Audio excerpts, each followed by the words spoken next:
Au départ, il n'y avait rien du tout.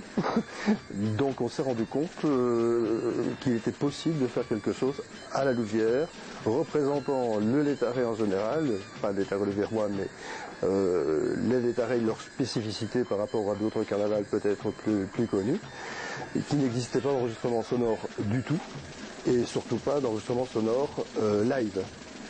Donc aujourd'hui, maintenant, n'importe qui peut faire n'importe quoi avec MP3 en allumant son baladeur. À l'époque, il n'y avait rien. Il faut bien se replacer dans le contexte. Nous sommes quand même en 86. On a commencé les enregistrements en 83.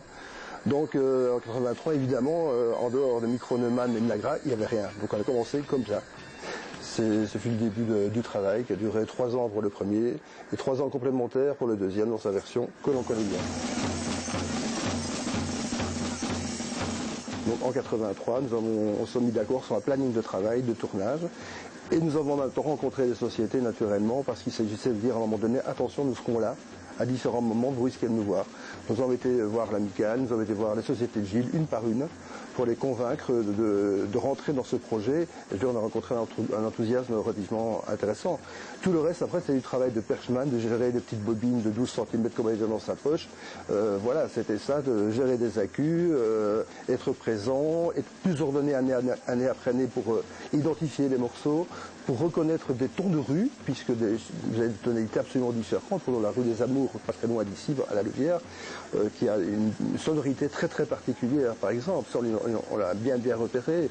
La sonorité de la place communale, là où a été enregistré le rondeau et l'entraînement du dimanche matin, c'était fait aussi avec des Neumann, mais dans des conditions absolument live. Donc on a eu droit à une seule chance cette fois-là. Et une seule chance, c'est celle que nous avons gardée, alors qu'on a enregistré d'autres, qui se trouvent à la fois sur le CD et sur l'album. D'une part, le son m'a toujours intéressé, le folklore, même encore plus que le son, étant Gilles moi-même. Donc tout concordait à faire quelque chose.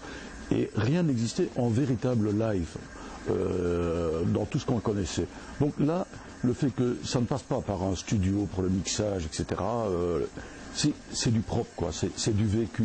Et j'ai retrouvé, en tant que Gilles aussi, et homme de son, on peut le dire, mais tant les sabots que les sonnettes, l'ensemble, quelquefois même quand j'ai après fait du découpage, mais des découpages pas pour du montage, mais dire oh, on prend ça et ça, c'est vrai, c'est tellement live qu'il y a des fausses notes, donc il y a des kilomètres de bande qui ont été perdus d'une certaine manière, et on était là, et puis pour le CD, là on avait encore une masse plus importante, donc j'ai fait appel à un chef de musique pour vraiment repérer, parce que certaines annonces, intro diraient des gens, mais c'est des annonces chez nous, semblent un peu identiques et débouchent vers un autre air. Donc à décrypter c'était difficile, donc voilà.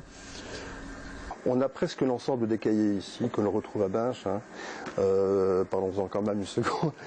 Il y a naturellement la spécificité louviéroise, ça on en parlera tout à l'heure sans doute, mais la difficulté était de retrouver quand même la majorité en live des cahiers, parce qu'ils ne sont pas tous joués automatiquement partout. Certaines sociétés ne les jouent pas du tout.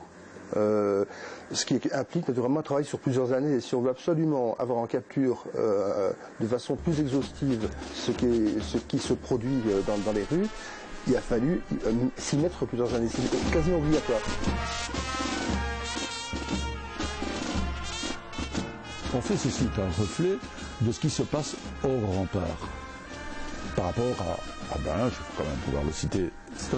Hors rempart. C'est pour ça qu'on retrouve le brûlage de boss, qui ne se retrouve pas, c'est un truc carnaval rural, par rural, c'est un bâche et tout. Ça se retrouve dedans.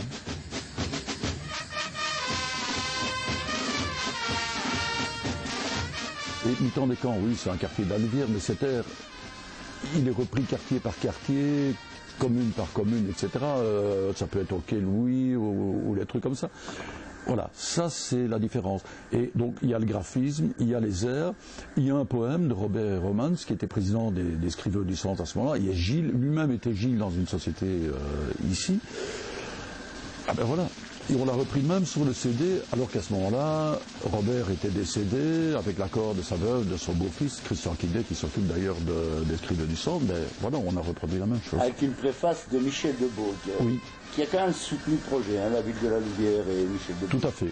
D'autant plus que Michel Debeau était aussi historien, il ne faut pas l'oublier. Donc il avait dans sa tête les 3 dimensions.